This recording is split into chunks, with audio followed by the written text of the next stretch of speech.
Those headlines may be disturbing, but they are nothing like as bad as the reality that we're going to talk about in this case. He buried this child alive. Hi guys, welcome back. Today's case is one that is going to break your heart. That's the only way that I can describe it. We're going to go back to the 24th of February 2005. We're going to the quiet town of Homosassa in Florida, and how that town, that quiet little area, was absolutely decimated by the disappearance of 9-year-old Jessica Lunsford, the most cherished little girl, an adored child, both family-wise and community-wise. She literally vanished from a bedroom in the middle of the night.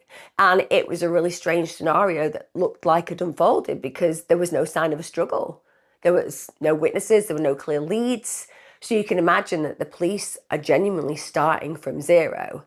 And the real horror about this case is that it demonstrates how evil can be lurking so closely and you can be completely unaware of it. But before I go into the absolutely devastating details of this case, just to say I release my content here twice weekly. I will do for the rest of my life. If you like what you see here and you're interested in these kind of cases, why don't you subscribe, get your notifications on, and if you do like my content, please do like it because it makes a big difference to me. And if you want more of this content, you can get lots of it on my Patreon and my YouTube membership. So thank you to all of you supporting me there. I can't do this without you, as you know. Also, just to say, my vigilante hoodie is out when the system fails. We prevail right now. Lots of you are getting this. You can follow the link in the description below and you can grab one of these bad boys ASAP. I would be wearing it, but I'm heavily pregnant. I'm incredibly hot, and any extra heat is going to literally break me on a psychological level. Right, let's talk about this absolutely devastating case of Jessica Lunsford. She was quintessentially the most lovely child you could imagine. That's what I've garnered from the research that I've done, but also this child was cherished. All children should be cherished. It goes without saying, but we know it isn't the case. There are lots of children out there who are unfortunate in who they are born to, but not Jessica Lunsford. She was absolutely embraced in her family. She was born on the 6th of October 1995 in Gastonia, North Carolina. Her parents were Mark Lunsford and Angela Bryant. But like in so many relationships, it didn't work out between the two of them, and they actually got divorced when Jessica was just 1 year of age. And unusually, because it tends to be that parents either share custody, or when there is a sole custody case, it tends to go in the direction of the mother. But in this case, it was the father who was actually granted custody. So Mark Lunsford, he actually drove a truck for a company that named the Dirt Boys for a living, and he lived in a double-wide trailer on Sonata Avenue in Homosassa in Florida, and he shared that place with his parents, Ruth and Archie, along with Jessica. So they have an interdependent family life, which is wonderful, because if you are a single parent, there is nothing like having the doting grandparents on hand. I mean, just for childcare alone. And there is something really lovely about generational difference. And if you're blessed enough to have grandparents who are spending so much time with your kids, they have a different perspective than you do as a younger person, and indeed as the grandchildren will have as they grow up. And that amalgamation, that cooking pot of difference is just such a lovely experience for children to go through, because children learn differently from each member of the family, and the elder generation is just such an important part of that. So Ruth and Archie dote on Jessica, absolutely dote on her. In fact, I would say that grandma very much is the mother and grandmother in this role. Now, Homosassa is actually a very small community of about 2,300 people, and it's actually located on the Gulf Coast. It's about 60 miles north of Tampa, Florida. And so it's a small community. People know each other. They have quite a religious intention there as well. So that means that people regularly meet at church every single week, and that reinforces that sense of connection. And Jessica is widely known because of that. Now, everybody who knew her, they basically describe her as a quiet girl, but that she has this radiant smile, a really beautiful, radiant smile. She always apparently slept with a stuffed tiger and a nightlight on because, like so many children, she was scared of the dark.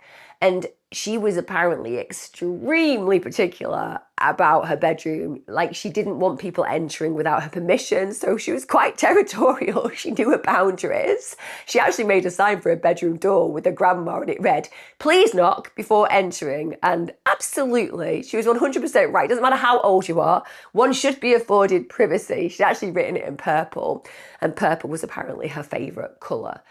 But just describing her in that way, she's just living this archetypal, lovely and loved childhood where her feelings are taken seriously, her privacy is understood, and her heart is full because of the people who surround her. Another thing that's very clear from the work that I did around this case is that Jessica and her father were just so close. He was an absolutely doting single father. He'd take her riding on his motorbike to a nearby bar, and they'd go in there and they'd sing karaoke together. And apparently she was the kind of child that would often ring him when he was at work, and she just wanted to ring him to say, "I love you, Daddy." So this really close connection, and he prioritized her. She was his main focus in life. Also, when it came down to her academic work, she did really well. She was really hardworking at school, and she had big aspirations. She wanted to be a singer or an Olympic swimmer or maybe a fashion designer. But you can just see that even as a young child, she's seeing potential within herself and also potential within the world.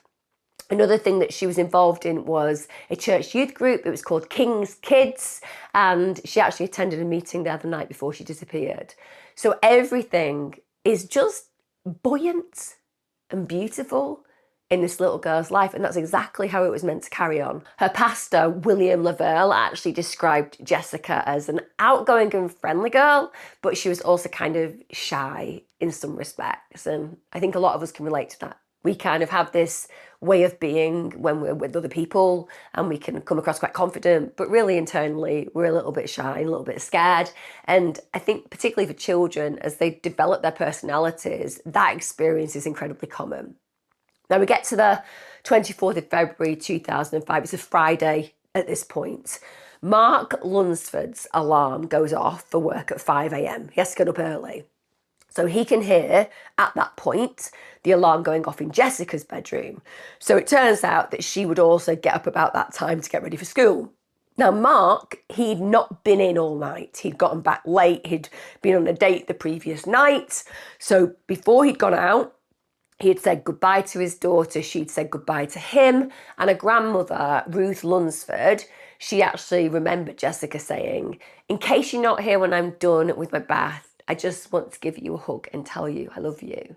So the last words that that gorgeous little girl ever said to her daddy were, "I just want to give you a hug and tell you I love you." I mean, there's no comfort I appreciate in those words when you lose somebody to a horrific crime, but there is just something written in the stars that those final words were said by her.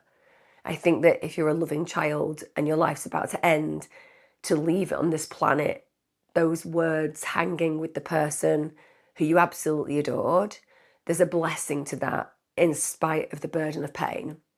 Now, as he was about to leave for work, one of the things that Mark cropped onto was the fact that Jessica's alarm was still going off, so she hadn't turned it off, and that was out of context. So he goes into the bedroom, he thinks, oh, she's going to have slept through the alarm, and instead, he's met with his worst fear, because Jessica isn't there.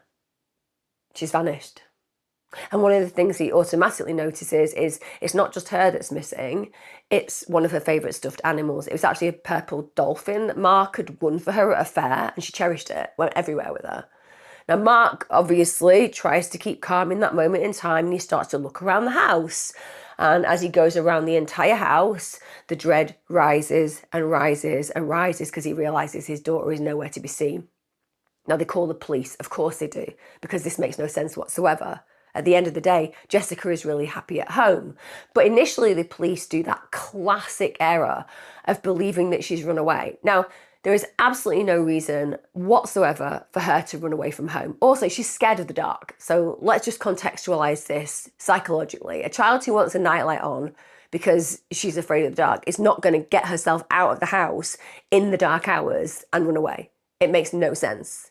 Now, Mark, at this point, obviously very firmly says to the authorities, listen, I know my daughter has not run away. I know it. She's not got a life, which is problematic. She isn't somebody that's different from anybody else's child, and we wouldn't expect the general public's children to be running away all the time. It's very rare that happens. She's in a good home. There's no reason for her to leave. And he basically says immediately she has been abducted, and he wants them to take them seriously because he knows his daughter would not have ran away. Now, they do a news briefing. This is on the 24th of February. And Mark is there and he's just giving this tearful plea saying, she's just like any other child. She's innocent and she just needs to be home like any other child. I don't care who you are. Drop her off on the corner and call me. I'll come get her. I don't care. She just needs to be home. And I can completely compute that feeling. Can you imagine in that situation and circumstance, you would know that potentially if a child's been abducted by somebody, something bad could have happened to them in the interim, even if they have survived. But the desperation to get them home would make you feel in the moment a level of forgiveness for the person if they did that. Even though that might be temporary, the desperation to just have her safe at home would mean that you would sacrifice anything in that minute to achieve it. Now, Rhonda Heminger-Evan, who was of the Citrus County Sheriff's Department, she actually told the press this: we've not narrowed that down. That is probably what is most frustrating about this case right now. When we can get going on a good direction, when we know if she left the home on her own or if we know she was being taken from the home, that is going to be a break for us to help single down our leads. Now, I find that really frustrating. The family have made it very clear there is absolutely no way on God's planet this child has run away. And yet, when they're speaking to the press, there is a minimization level here, because if you think that the child has left of their own volition, you're going to think there is something wrong internally in the home. And what that can do is it can project blame onto the family, who are already going through their worst nightmare. There was nothing historic in that family within the parenting and co-parenting of that child that suggested that she would wish to run away. There were no investigations by DCFS. There was none of those things. The reality is she was a happy child, and everyone said that. There looks like no struggle has occurred. So the potential is she was asleep, somebody's come in, grabbed her, and then made it clear that she can't struggle or something bad could happen. And that person has likely exited with her. And yet here they are still playing around with this idea that she's a runaway. It makes no sense to me whatsoever. And it is problematic because it means people take it less seriously than they should. Now, over the weekend, the Lunsford family ended up having to do these polygraph tests. Now, I appreciate why. When you are the family of a missing victim, often the line of fire is very firmly placed on you. So saying, I will go ahead and do a polygraph, means that they can essentially exclude you to some degree. So they do these polygraph tests. They do some voice stress tests as well, just to confirm the stories are true. And they did show no deception. Now, that helped rule Jessica's father and grandparents out as suspects, but apparently their bodies didn't react in the way that they were expected to react in this situation. Not that that meant that they showed deception, just the tests weren't as valid and strong as they should have been, just because there was a lack of reaction on the father and grandfather's part, because everyone is physiologically designed differently. Obviously, genetics can connect us, and there are outliers in these scenarios where, even though the person isn't being deceptive, just because of the way their body reacts, it doesn't give that solid reaction that we would ideally want. But nonetheless, essentially they are ruled out, and rightfully so, but that isn't without some quite deep investigation and intrusion into the family's background. Now, Sheriff Jeff Dorsey said that as far as they're concerned, it's very common to start the investigation in the home first, because what we want to do is find out her routine. Then we talk to the people who live there, who are around her, the neighbours, people who came into contact with her.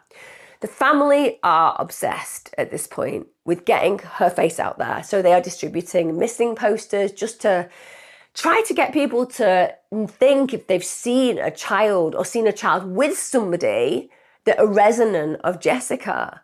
So they put out there the pictures of her. They say that she was 4'10", that she weighed 70 pounds, that she had light brown hair, that she would have been, as far as they were concerned, wearing a pink nightgown, that she'd last been seen at 10 p.m. the previous night by her grandmother who'd put her to bed in the home. They also noted investigation-wise, that there wasn't a sign of forced entry, but sadly, the front door had been left unlocked. Now, one of the things that we all talk about on this channel is the fact that when you have predators, they are often opportunists.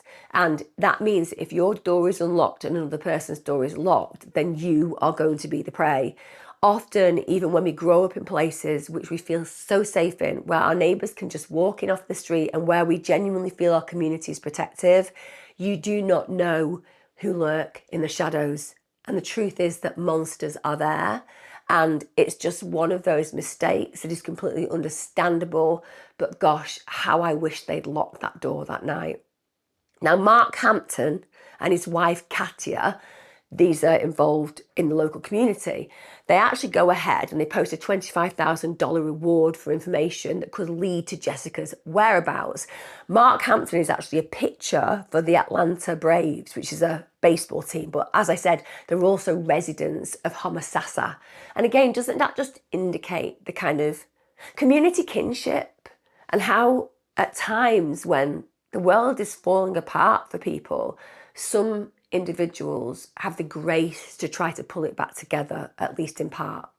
Now, more than 400 volunteers helped law enforcement to search for Jessica the weekend after she went missing. And I told you before, this area is an area of 2,300 people. So we're talking about a massive percentage of locals just coming out, doing everything that they could. They were also joined by search dogs, officers on horseback and also in vehicles. They had a helicopter that was using heat-seeking radar to aid the search, and they thoroughly searched the 3-mile radius of the Lunsford home, but to no avail. They could not find Jessica. There was actually one possible lead that people were quite excited about. So authorities had been reported to about a girl who appeared in a photo that had been captured by a convenience store surveillance camera, and they thought it was Jessica, but they were able to investigate, and sadly it wasn't Jessica, although the child obviously resembled her. Now, the next logical step after the police have cleared Jessica's family and the search party couldn't find her was then to go to the next level, which was to check for local sex offenders in the area, because understandably, it's a little girl who's gone missing. She's gone missing in the night. So automatically you can't help but fear the worst. And if there are sex predators in the local area, certainly you need to check every single one of them out. Now, in the course of their investigation, they found that one known offender, a guy called John Evander Couey, wasn't actually living at the address where he was registered, which is obviously contravening his license. He should be in the address that he's registered at, because a convicted sex offender is required by law to notify local authorities if they intend to move home. So there's a wrong and on the loose. That's the only way that we can describe it. We should know where this person is. I'm sorry, I think where sex offenders are concerned, they should have to wear trackers for the rest of their natural life. Genuinely. We should be able to pinpoint exactly where they are at every single moment in every single day. And there should be teams dedicated to doing that, because none of these should be able to wander freely and just disappear. Particularly ones who will just happily breach the law without any concern or consequence. Now, Couey, let's talk about him. He was born the 19th of September 1958. He was quite a petite man. He was 5'4", he weighed 125 pounds, and he had a massively extensive record criminally. Like, he had 24 arrests for burglary, for carrying a concealed weapon without a permit, for indecent exposure. And listen, I know that when I was a young person, when people actually indecently expose themselves to you, and I've had it happen twice in my life as a younger person, it wasn't taken seriously.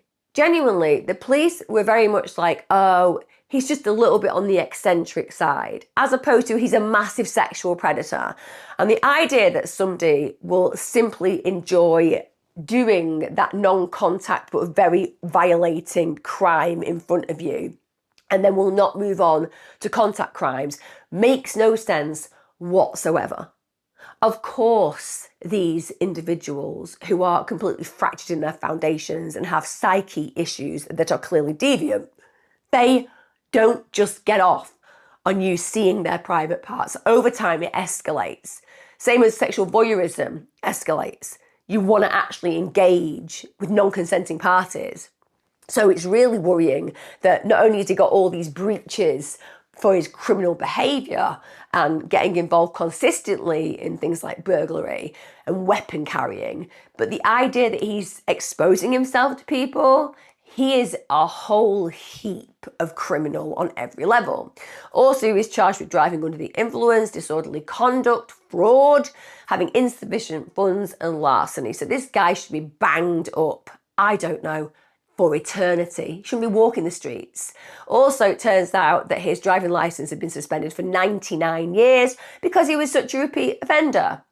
Now, on one occasion, criminally, during a house burglary in 1978, Couey was actually accused of grabbing a girl in her bedroom, placing his hand over her mouth, and then kissing her.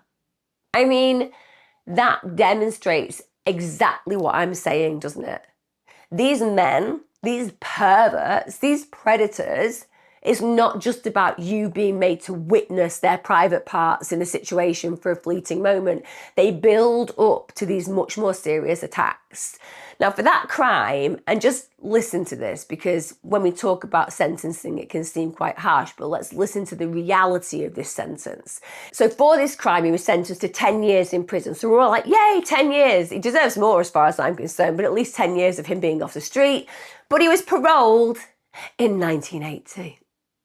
Yes, I did say that the crime happened in 1978, but he was paroled in 1980 for this serious offence. There's no consequences there. There's no feedback for him on a level where it's so serious he thinks about changing his ways, if that is possible with these kind of perverts.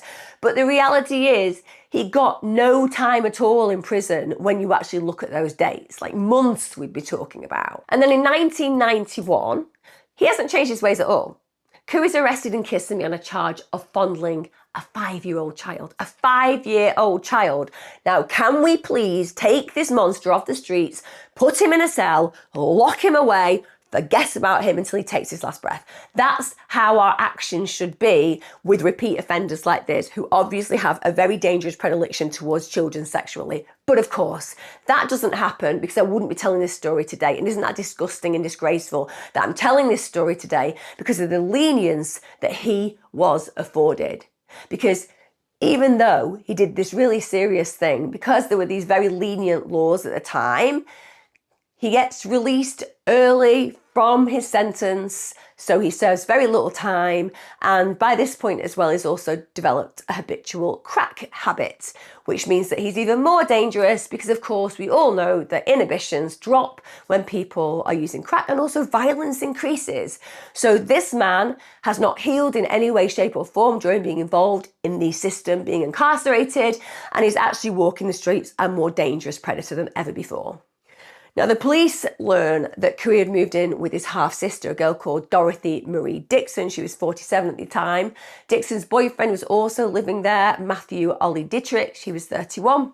Also present at the address was her daughter, Maddie Catherine Secord. She was 27, and also the son-in-law, Jean Allen Secord, who was 35. So they all lived at the same residence. They actually lived in a trailer together at 6647 Snowbird Court. That was actually miles from Couey's registered address, but you know how far it was from beautiful little Jessica's home? 65 yards.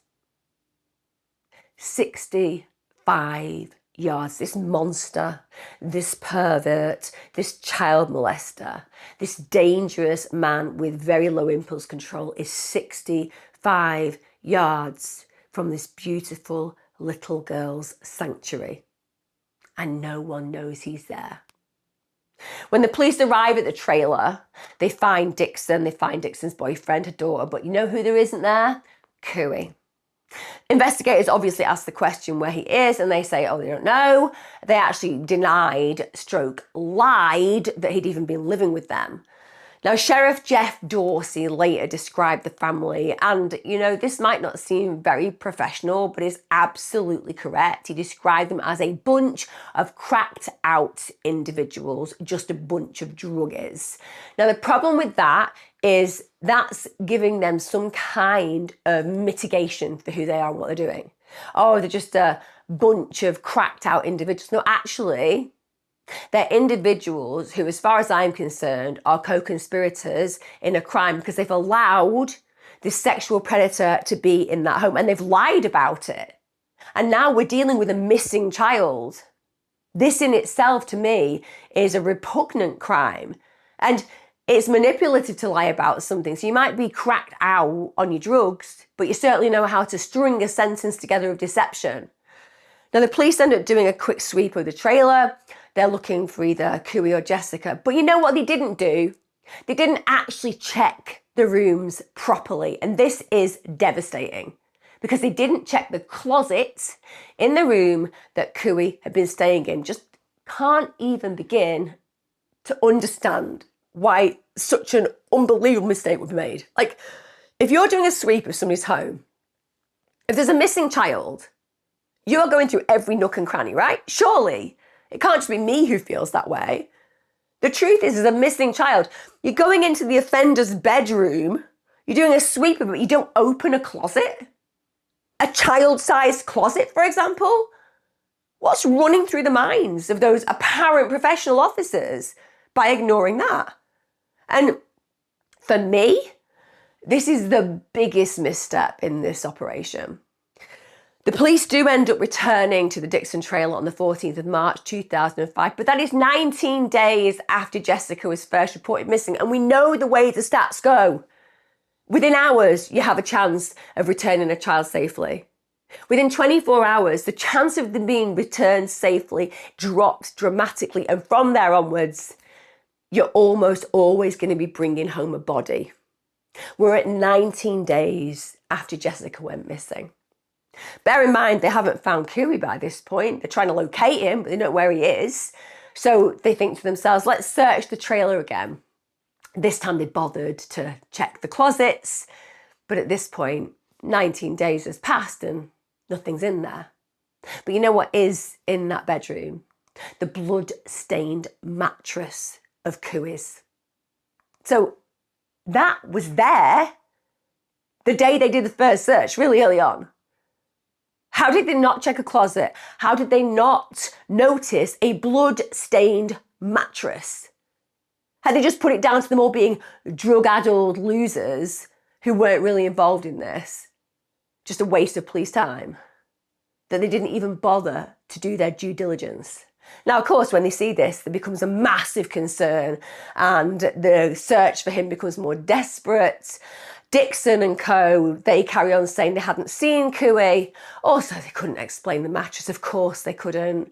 The truth is, though, he'd actually left Homosassa 2 weeks earlier. He'd fled to Savannah, Georgia. Isn't that surprising as well? Just after the disappearance of this beautiful little girl, this sex offender just seems to have upped and left the area and fled to a completely different state, leaving behind a blood-stained mattress. In fact, there was a clear reality that he was not going to be coming back because he bought a one-way ticket, and he bought that one-way ticket under a fake name.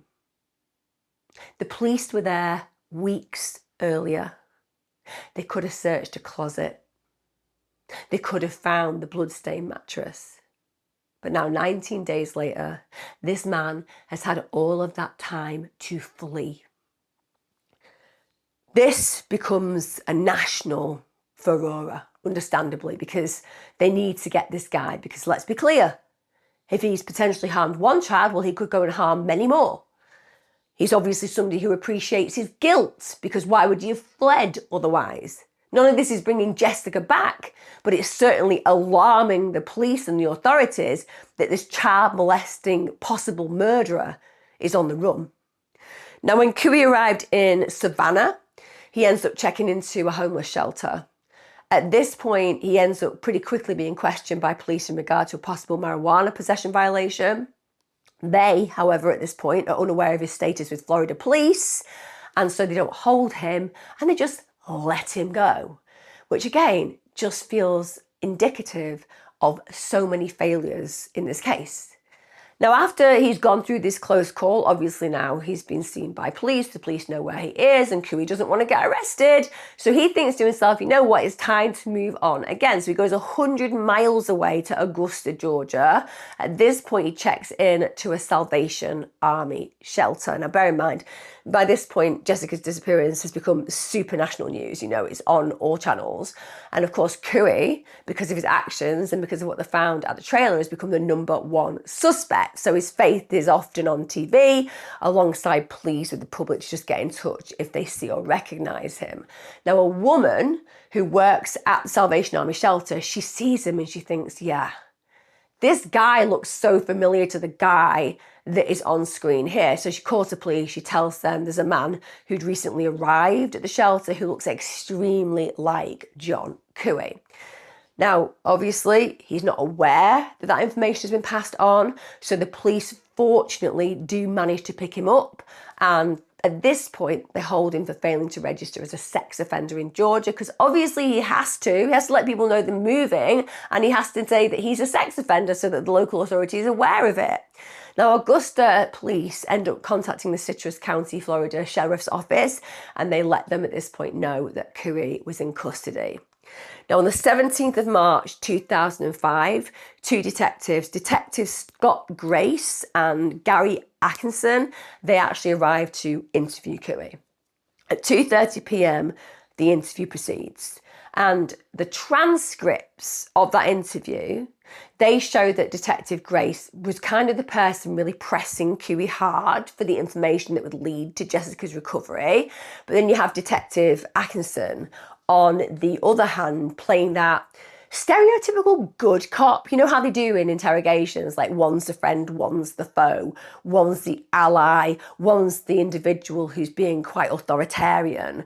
And so they use this method, and basically it's just trying to appeal to Couey's human to human being. So this sense of, even though you're a monster and a predator and a pervert, you know, you're also a human being. But often this fails because the person is so manipulative that you're interviewing, they have no intention of taking responsibility for the crime. So no matter what you do, it falls on deaf ears. Now, Detective Grace asked Couey if he'd take a polygraph test. Couey said at this point, I want a lawyer. And this is bizarre, guys, because we all know how it works in the States. It's the same in the UK. If somebody asks for a lawyer, the interview ends. That's it. The police can't ask any more questions. I don't know whether these police officers are just so motivated by the horror of what they believe could have played out for the little girl that was missing, and they're in front of a sex offender that they probably have some real judgments towards, and I would have too. They just don't follow procedure, and that's so dangerous. They don't close that interview down. They don't allow him to get a lawyer. In fact, he asked for a lawyer 7 times, but he wasn't given one. In fact, Couey stated, I want a lawyer here present. I want to talk to a lawyer. Because, I mean, if people are trying to accuse me of something I didn't do it. And apparently this went on for hours. Now, the interview ended with Couey saying, y'all got my brain fried here now. But throughout this interrogation, he continuously denied having anything to do with abducting or murdering Jessica. But like I said, on a procedural level, what I've just described is utterly disastrous, because none of that would be admissible in court. So even in that moment, if he'd admitted killing her, you couldn't have brought that into a court of law because he wasn't served his rights. He didn't get the lawyer he asked for. Now, the next day, in spite of all these missteps by the authorities, he does go ahead and takes a polygraph test that's administered by FBI Special Agent John Whitmore. Now, after he takes that test, Couey actually said, you don't need to tell me the results. I already know what they are. Could I have the investigators come back in? So you can imagine they're all taking a deep breath in that moment in time, because basically it's obvious that he thinks he's failed the polygraph test, and he's obviously had time to gestate overnight to think about what he's going to do next. And he's potentially believing that the right way forward is to just acknowledge his guilt, at least at this point. Now, when the two detectives re-enter the room, one of the things that he does is firstly apologise for wasting their time, and then he just comes out with it. He comes out with a confession. And it's the most Traumatizing and devastating confession that I imagine those officers may ever have in their career. Because he didn't just confess to what he'd done to this beautiful little girl, he also revealed where they could find her. And like I said, this is one of those stories that obviously does not have a happy ending, but also it's really hard not to put yourself where Jessica would have been in the moments that led to her death. Genuinely, it's one of those cases where you can feel how she would have felt. And I know that it's not possible to endure the horror and terror and pain that she went through, but it's almost like you can kind of inhabit that zone, because what he did to her was just so diabolical. It's so unusual, and it genuinely denotes the evil that fills every atom of this man's veins. It really does. So this is what he says happened. Couey said that he did indeed break into the Lunsford trailer. It was around 3 a.m. on the 24th of February 2005. He also said that yes, he had seen Jessica playing in the garden outside the trailer. Thought she was about 6 years of age. So let's be clear, guys. This guy is a felon. He is somebody who likes to steal from houses, but he's also somebody who's really interested in very young girls. We know that he had the incident with the 5-year-old girl in Kissimmee. So she fits his particular attraction base. So he's saying he's going in the house to rob, but let's be clear. He's going in the house with that pretense, that permission base in his mind, in his warped, broken, monstrous mind. But really, he's going in because he wants to get Jessica. He said his main intention was, of course, to burgle the house, but then he saw Jessica and he acted on impulse and took her. Again, that's not contextual with the mindset of a burglar. A burglar goes in, gets possessions, leaves as quickly as possible. Particularly in opportunistic crimes, that's what they do. He said he woke her up and he ordered her to be quiet. He said, don't yell or nothing. Can you imagine the fear in that child's face, in that child's demeanour, in that child's mind? This stranger waking her up in a room where she was already fearful of the dark, that she had a little light on because she felt protected. You know, this man has breached the protection, even though she had a sign on her door saying, please knock before you come in. He didn't care. He breached every boundary of that little girl. He then gathers her up, takes her back to his sister's trailer. Bear in mind, this is an eye shot of her home. She can see her own home as she's taken to this final prison. Couey then told the investigators that he did sexually assault Jessica in the bedroom. He then kept her in his bed all night, and then when morning came, he raped her again. Afterwards, he puts her in his closet. The closet they didn't check. He then orders her to stay there because he has to go and work at Billy's truck lot. And you know what? That little girl complied with that order. She stayed in that closet all day. She just did what he said. No doubt terrified of what would happen if she didn't comply. Imagine the impulse and compulsion that she would have had to just get out of that closet and run into the arms of her grandmother to tell her grandmother what had happened. But she's so scared. This man has breached all the boundaries, come into her home, taken her, sexually violated her in every way possible, put her in a closet, and is saying, don't you dare leave. The psychological prison that is created through fear is as powerful and as dangerous as any prison that's created with bricks and mortar. That child is paralysed in there. He also had the audacity to talk about her character. He said, she's a very polite girl. She's very, very polite. I mean, I wonder why I did the stupid stuff like that for her in the first place. He said, I was going to let her go. I got scared and I didn't let her go. I should have let her go and I didn't. Absolute BS. He didn't let her go because he didn't want to get caught. The idea that he's pretending to have some conscience here and empathy here for that little girl who I'm going to talk about dying in the most horrific of circumstances. He had no empathy or compassion. He didn't want to let her go because he didn't want to get caught. Her death was his freedom. She never had a chance. Apparently, Couey also turned the television on for Jessica to be able to watch through the slightly open closet, and she actually saw televised news reports about herself and efforts to find her. And whilst that's devastating for all of us to hear, because this is a little girl, there's also a part of me that just feels like she may have seen her father pleading. She may have seen the love in the community. She may have realised that she was not a forgotten child who just vanished, that everyone wanted her home. And those last memories for her on this plane, on this planet, I think that they will have offered a level of comfort even in the horror. He said that during this period of time, he was drinking, he was getting high, and he was high apparently the night he abducted Jessica. He said he was in a drug-hazed, induced state. He said that he did remember making her a burger at some point, and he also forced her to urinate in the closet because he didn't want the family to know that she was in the home. He kept Jessica in that closet for 3 days.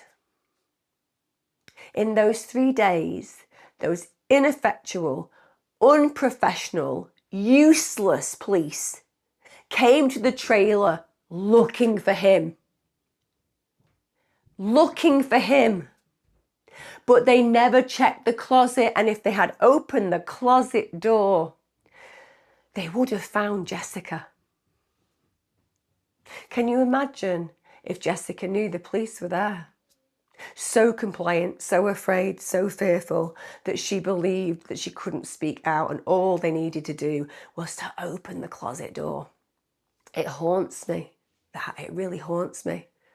I've been thinking about it constantly in the last few days. That little child, just so quiet, compliant. The police there, the protectors, the saviours, and they walk straight past her. Couey actually said the first time the police came round, if they'd come in, they'd have caught her in my closet. They didn't search. He said they searched the house, but they didn't search the house properly the first time. When Couey actually knew that the police had come to the house searching for him, basically he panicked. He said he felt he had to get rid of Jessica before he was caught, so he decided the best way to do this would be to bury her while she was still alive. He said, I went out there one night and I dug a hole. I put her in it, buried her. I put her in a plastic bag. She was still alive. I buried her alive. Like it's stupid, but she suffered. I cannot even begin to describe the sadness at the knowledge of what she endured. This is a little girl, and she's been through the most horrific violations, and now she's been buried alive in a grave in the dark. And this is a child afraid of the dark. And her final resting place is pitch black as she's covered in earth and plastic bags, and she's totally by herself. And of course, she suffered. Now, of course, the details of this very clear confession, they were immediately relayed to the police in Homosassa. So on Saturday, the 19th of March, this is shortly after midnight, police did find Jessica's body. She had indeed been buried inside 2 plastic bags just outside Dixon's trailer in a hole approximately 2.5 feet deep and 2 feet wide. It was shallow and it was covered with leaves. Apparently, Jessica's body was carefully removed at this point. Her wrists, they found, had been bound with wire, but she had managed to poke 2 fingers through the plastic bag. She'd obviously been trying to free herself. When the bags were completely removed, police also discovered Jessica had died, cuddling her purple dolphin toy. Oh. How do these monsters exist? How are these monsters walking amongst us? The juxtaposition of the innocence and beauty of this child versus the malevolence and evil of this predator is just so profound and pronounced in this case. When they did the autopsy, they moved Jessica's body to Leesburg, Florida. The autopsy was performed by Dr. Stephen Cogswell, and he said that she'd been placed feet first into the first plastic bag and headfirst into the second, she would have been conscious for all of this. Apparently, at that point, there was no indication she'd tried to kick through the bags. She was just compliant. Both of the bags had then been securely knotted, and Dr. Cogswell ruled that Jessica suffocated, and that suffocation would have taken between 2 to 5 minutes. I mean, struggling to breathe is harrowing. I'm an asthmatic, but I used to be a really chronic asthmatic when I was a child. I lived in hospital half my life. And when I had really serious asthma attacks, not being able to get my breath was one of the most terrifying experiences, literally just lying down and not moving because every inch of my being was just concentrating on trying to at least survive what was happening. The idea that I would suffer 2 to 5 minutes as my breath diminished further and further to a point where I was unconscious and then died, the horror that would involve. That autopsy reported that Jessica's body was in a state of medium decomposition. They couldn't give an exact time of death, but the degree of decomposition suggested that Jessica had died around 3 weeks before she was found. They also noted that her fingernails had been painted with peach-coloured nail polish, and the 2 exposed fingers that had clawed through one of the bags were actually partially mummified. The very fact that she was able to claw through the bag indicated that Jessica was indeed alive and conscious when she was buried, which just adds to the extreme evil of this crime. Dr. Cogswell also found vaginal lacerations at the 6 o'clock position, and that means it was clear that she'd been sexually assaulted. They estimated that these lacerations had occurred probably not more than 6 hours prior to death, so he was constantly abusing her in the 3 days he had her. When they looked at her gastrointestinal tracts, it was basically empty. So they said that the last time that she'd ate was between 12 hours and 3 to 4 days before her death. They also found traces of cocaine in her body, but Jessica hadn't actually ingested cocaine herself. But bear in mind, the environment was a place where crack cocaine had been smoked, so she'd inhaled that crack cocaine. We got to the 20th of March 2005. Couey was booked in to the Citrus County Jail in Lecanto, Florida. He was immediately put on suicide watch. With respect, I'd just have let him be and leave him to his own devices, because people like this should not walk freely in prison or on the streets of our planet. I don't think that prison is punishment enough for this kind of individual. I would rather have him smited from this world with immediate effect. 3 of Couey's housemates, so that was Dixon, Maddie Secord and Matthew Ditterich, they were all at the point of him being arrested also charged with obstruction of justice. They had lied to the police. They said they didn't know where Couey was. Now, after Jessica's body was discovered on the premises of that trailer, suddenly his sister Dixon, she realises that memory that she had that was so hazy and that she didn't really remember anything, she suddenly recollected that a week earlier she'd given Couey money for a bus ticket, and he'd actually told her he'd moved to Savannah, Georgia. How strange. Isn't it funny how arrests can make a difference to people being forthcoming about information? Now, the 4th housemate, Jean Secord, they hadn't actually been at the house when the police came looking for Couey, but he also got charged with failure to pay child support. A whole trailer full of deadbeats, simple as that. Now, on the 1st of April 2005, a grand jury indicted Couey on charges of first-degree murder, kidnapping, sexual battery of a child under 12, and burglary. Now, funnily enough, the charges against Couey's housemates were dropped. I don't think that should have happened, but that's what occurred. And by this point, bear in mind, we know that Couey has confessed to the crime. He's been very descriptive. He's led the police officers to Jessica's body. So, of course, when he goes into court, he's going to say that he's guilty. No, that's not what happened. Despite previously confessing to abducting and murdering Jessica, he pled not guilty. Now, the state, rightfully so, declared it was going to seek the death penalty because this is a heinous and cruel killing of a child. And Couey obviously didn't get any bail. He was held in Citrus County Jail without bail because he's far too dangerous to walk the streets. Now, he also was isolated from the other inmates in jail because, I don't know, maybe a few of them would have wanted to off such a pervert. You know how it is inside. So they decide to protect him, and they also keep him on suicide watch, which is a waste of resources when you think about this human waste of space. And guards reported that apparently during this time he spent most of his time reading Christian material. So Christian religious material was his thing, but he didn't read the Bible itself. And I like to believe that the reason that he didn't read the Bible is because if somebody had handed him a Bible, just like in some of the horror movies that you've seen where demons are concerned, if he had touched the Bible, it would have incinerated him completely. He'd just set on fire in a furnace that was representative of where he was going to spend the rest of his eternity. So he stayed away from the Bible because, the big God would have struck him down with instant impact and effect. Literally, I wish that happened. Also, apparently, he was busy keeping a journal.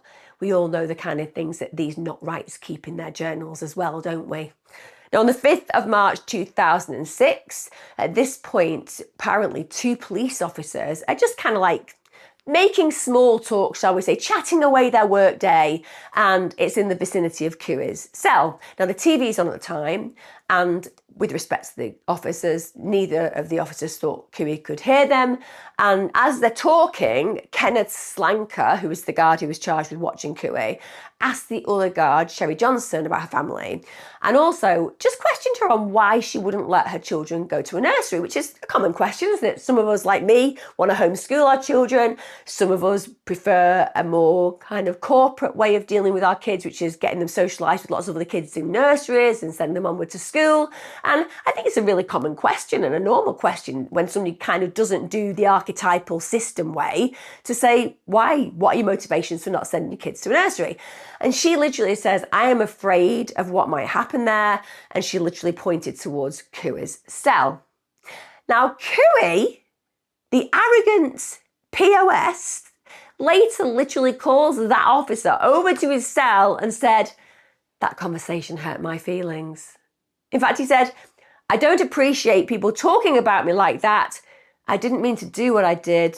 I didn't mean to kill her. I never saw myself as someone who could do something like this.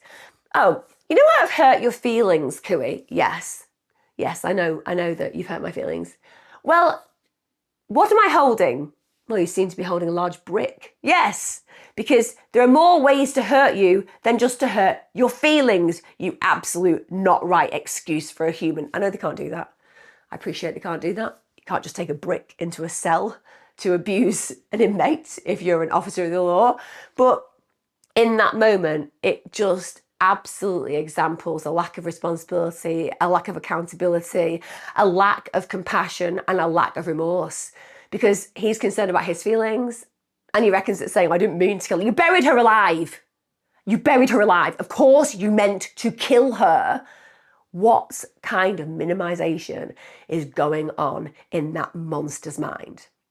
Now, on the 30th of June 2006, we have a big problem. We have a massive problem, in fact, in this case, because the judge rules that Couey's confession was inadmissible in court because his rights had been violated, as I said earlier on. The 2 detectives hadn't granted Couey's request for a lawyer, so this basically renders his entire confession invalid and unreliable under the 5th and 6th Amendments of the US Constitution. So the trial ruled that all the evidence collected after Couey's confession would be admitted, but none of the stuff before. And that could have been utterly catastrophic. Now, bear in mind, when you do a trial, you have to try and find an area where there's going to be impartiality. It's going to be pretty hard to find impartial jurors near Homosassa because everybody wants this guy dead, and rightfully so. So on the 13th of July 2005, 58 prospective jurors had been selected, but Judge Richard Howard decided that an impartial jury would never be assembled in a timely manner, so actually cancelled further jury selection. Now, some potential jurors reported they'd been threatened with physical harm if they didn't find Couey guilty, which is ludicrous. You can't go around threatening jurors and saying you've got to go this way. I mean, that completely biases a trial, and you can't intimidate people who are on the jury. That's illegal. Also, several expert witnesses sadly couldn't fit into the trial dates because the schedule just didn't fit in with their work. So in the end, the trial venues changed to Miami-Dade County.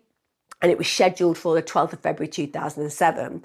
There was a possibility that the change of venue could basically help Couey's case. That was a little bit of a fear, because apparently urban jurors are typically more sympathetic to the defence, which is something that I've only just learnt. So there was a little bit of concern that maybe he'd get off with something that he shouldn't get off with. Now, the trial began on the 13th of February 2007, and Judge Howard presided over the case.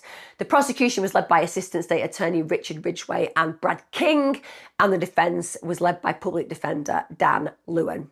Now, the prosecution had a lot of compelling evidence, a lot of forensic evidence, and they brought in forensic technologist Kristen Lemon.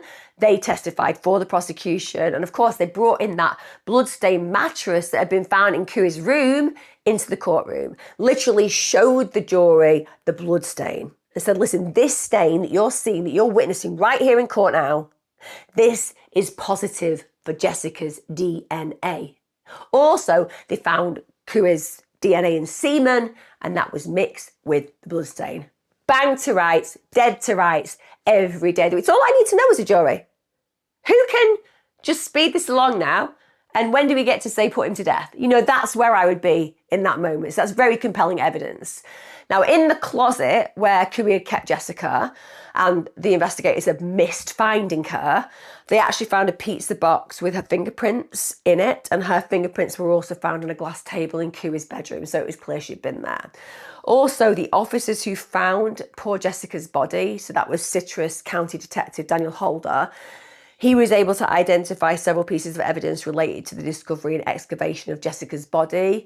So they included graphic autopsy pictures, and they actually brought so many of the jurors to tears, because you're talking about the autopsy pictures of a beautiful little girl, and they're having to come face to face with that in court, and also manage that feeling that it's provoking while still trying to remain neutral to the information that's being given, so that you can come to a judgment that you feel is appropriate.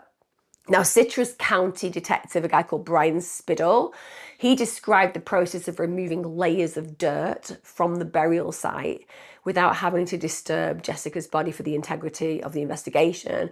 And he also testified that he actually found a rake and a shovel near the site, which had been located under the stairs of the back porch of Couey's trailer. Also, Couey's nephew-in-law, he testified for the prosecution.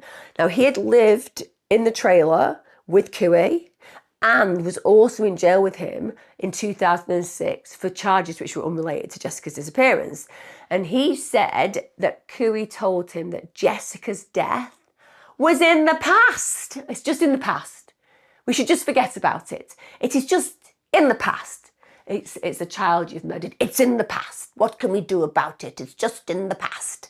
So you can understand that this person may have been in trouble with the police, but they're like, there are boundaries, and this bastard is acting like, at the end of the day, let's just move on. And that's his motivation for working with the prosecution. And he actually said that one of the things that Couey also suggested was that if his sister had loved him more, the murder would not have occurred. So yeah, just let that sink in. I would never have killed her. You did kill her though. Yeah, but I would never have killed her. It's not actually my fault that I killed her. Whose fault is it? It's my sister's. It's my sister's fault, because she didn't love me enough. So you know how it goes when you don't feel loved. You just have to go out and murder a defenseless child by burying them alive. It's just completely contextual and standard in human behaviour. I mean, genuinely, again, the reason I'm bringing it up in that fashion is because he is minimising everything, which means that this guy has learnt nothing and has no remorse for what he's done. Now, Couey's sister, she came into court and she said that she and her boyfriend had shared a small rock of crack cocaine with Couey the night that he abducted Jessica, but said, listen, I had no idea whatsoever that Jessica was in the home. Now, when it came down to the defence, I would argue there isn't one. Can we just go along with this for a while, guys? Just, there isn't one, is there? What's your defense? Oh yes, I don't have one. I'm just a heinous monster, child predator, and I need to immediately be executed. That would be where I think morals and ethics would play in properly to this case. But no, of course he has a defense. And what's the defense going to say? The defense is going to say, oh, he's just not very clever. I'm not even joking. That's literally the defense. So Dr. Robert Berlin said Couey's IQ level was about 64. That's 6 points below the mental standard for, quote, retardation. Their words, not my words, but developmentally problematic regarding his academic and intellectual level. That's the argument there. And the average person has an IQ of 100. You guys are a lot brighter than you believe because an IQ of 100 is super clever and super smart. We often underestimate ourselves. But yes, 64 would be very low. And he said that the reason that he has this very low IQ is that his childhood brain damage had occurred because he had a proclivity for sniffing glue as a teenager. Again, I ain't buying this. I ain't buying it at all. I mean, he's so not clever. So not clever. We have to feel sorry for him. The guy knew what he was doing, went ahead and did it, kept her for 3 days, violated her in every way, shape and form, then fled. That doesn't sound like someone who's stupid. It sounds like someone who's manipulative. So I'm not buying into this, oh, his IQ was only 64. Now, according to a 2002 Supreme Court ruling, if it had been 64, that would disqualify Couey from the death penalty. And that makes sense because there are some very vulnerable individuals who have severe developmental delay. And if you project that they would have an understanding of their actions compared to somebody with intellect, then that's not a fair playing field because they might have been coerced and manipulated into doing things they didn't want to do by more intelligent powers. And that has been seen in the past. So I understand that they wouldn't want to put somebody to death with that mindset. However, fortunately, the judge ruled that Couey's IQ results were more like 78. So he said, no, 8 points higher than the standard score for mental retardation. So it was like, you tried your defense there, but you failed. Now, throughout the majority of the trial, what can I say about Couey? Well, he was just really disinterested. He just was sitting there looking like he didn't care what the prosecution and defense were talking about. And he mostly just drew with coloured pencils and let the time pass him by. Because again, he doesn't care. It's as simple as that. We get to the 7th of March 2007 and the jury found Couey guilty of all charges against him. Of course they did. You didn't need him to have that confession originally brought in because everything else was so compelling. It was obvious that he was the person who'd murdered that beautiful child. On the 11th of August, the jury voted 10-2 that Couey would be eligible for the death sentence. The panel took just 1 hour and 15 minutes to decide this. Now, Couey's defence argued that he suffered from a lifetime of emotional abuse and had a below average IQ, and they'd argued that meant that he should get a life sentence instead, but it didn't go their way. So on the 24th of August 2007, Couey was sentenced to death, in addition to 3 consecutive life sentences. And Judge Howard, the poor guy who was having to read the statements out, he actually had to stop more than once to compose himself because he had to read out this graphic description of the crime. He said that the very facts of Jessica's death vastly outweighed Couey's mitigating arguments and said, sentencing is about a final accounting. It's a closure. It's a reckoning. Oh, I really like that statement. Sentencing is about a final accounting. It is a closure. It is a reckoning. And boy, if anybody deserves a reckoning, this guy does. Now, after the sentencing, Mark Lunsford, Jessica's dad, he said, this is justice for Jessie, but not just for her. I'm sure there are other victims out there. If you cross paths with Couey and he hurt you, then this is justice for you. Also, he said, I'm so grateful that the outcome was what it was. Also referred to an earlier comment made by Couey in which he said that when he got to heaven, he would apologise to Jessica. And Jessica's dad said, I have bad news. I don't think you're going to make it there. You want to do something for her? Give your life for the one you took. And I agree with him completely because he ain't going anywhere near the pearly gates. This guy is in the elevator all the way down to hell, quick, smart, to be surrounded by all the other absolute POSs who will burn brightly, eternally, in agony, something he absolutely deserves. Now, Couey didn't get to spend his life on death row to a point where he was finally executed, because at 11:15 a.m. on the 30th of September 2009, he died of natural causes. Actually, he died of anal cancer. And I would not wish anal cancer on anyone on the whole, because nobody deserves to die in pain, and it's a very painful death. But boy, someone deserves a painful death. This arsehole certainly does. Also, his death wasn't unexpected at the time. He had been ill for a very long time, and there were mixed emotions in response to his death. I hope the mixed emotions were, I wish that we could have put him to death ourselves, versus, I'm glad he's dead.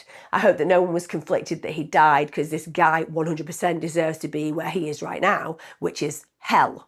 Citrus County Sheriff Jeff Dorsey actually called a news conference at this point, said that both he and Jessica's grandma Ruth felt that a 1,000-pound weight had been lifted from the shoulders, and also mentioned that there was true disappointment. He said, you know, on my end, I wish I could have been there when John Couey was put to death. That was always one of my goals, to be there and to watch him take his last breath. And I completely empathise with that as well. And Dorsey also said that the cause of Couey's death being anal cancer was fitting. So again, he and I are very common bedfellows in our analysis of his death. Now, Mark Lunsford told the press, I never dreamed it would happen like this. To me, death is sad, but her death, Jess's death, has been redeemed and relieved. I'm glad it's over with. Ruth Lunsford said, I am not shedding any tears. I don't feel sorry for him. He didn't have any mercy on my granddaughter when he murdered her. I'm glad we didn't have to wait years and years for his appeals and execution. I'm glad that God took a hand in it. Now, following Jessica's death, Mark Lunsford pursued lots of new legislation. He wanted to provide more stringent tracking and tracing of released sex offenders. So the Jessica Lunsford Act, sometimes known as Jessica's Law, was named after her. And that was introduced on the 1st of April 2005. It was signed into law on the 2nd of May 2005 by Governor Jeb Bush. And among the key provisions of that law was classifying lewd or lascivious molestation of someone under 12 as a life felony, with a mandatory minimum sentence of 25 years in prison and a lifetime of electronic monitoring. Amen to that. Also, it requires that if an offender is sentenced to a term of years, he or she must be given a lifetime of probation following release from prison. I mean, amen to that, amen to that. Jessica will save so many other children because of her legacy. Now, the Citrus County Children's Advocacy Centre, actually it's better known as Jess's Place, that was founded in August 2006. And the aim of this is to support abused, neglected and traumatised children in Citrus County. In November 2022, the Punishers Law Enforcement Motorcycle Club went ahead and donated $8,000 to the centre, because Jessica's life and loss is still at the heart of the community. And Mark Lunsford, her unbelievable, loving, engaged, caring father, the man who lost his child, well, he became a children's rights activist after his daughter's death. He states advocacy has become his full-time job, and his work regularly takes him to places like Washington, where he's actually testified before Congress. He's taken all of his loss, he's remodeled it into legacy. Also, where Mark is concerned, on the 6th of October 2007, this is exactly 12 years after Jessica was born, Mark became a father again. I am so glad that Jessica's daddy became a daddy again. And he said that the fact that both children share the same birth date was a miracle, and a clear chance Mark was being given a second chance as a father. And everybody has different perspectives, and I get that, and I value everybody's independent belief system. I know that in the UK, 48% of us are atheists. I am not. I have a deep faith in the Creator. And those coincidences for me are not coincidences. Those are messages from a higher power. The gift from Jessica to her loving father, allowing him to share space once again with those paternal feelings that he just cherished her with. And I know that that will never ease the burden and pain of losing Jessica, but it will manifest the future and possibilities and hope and joy in a way that nothing else could for Mark. I just wish him the most beautiful journey as a parent, and I just think that he's an incredible example of how humans can overcome tragedy and trauma whilst not letting go of the pain, and to change the world for others in a way they never got the chance to change for their own children. I'd love to know your thoughts on this. Do you believe that it would have been better if this guy had stayed alive so we could have executed him? Or you're kind of relieved that he died of anal cancer in prison and he didn't get to take any more breaths on this planet? Was it more a case of sooner the better for his, shall we say, evacuation from this world?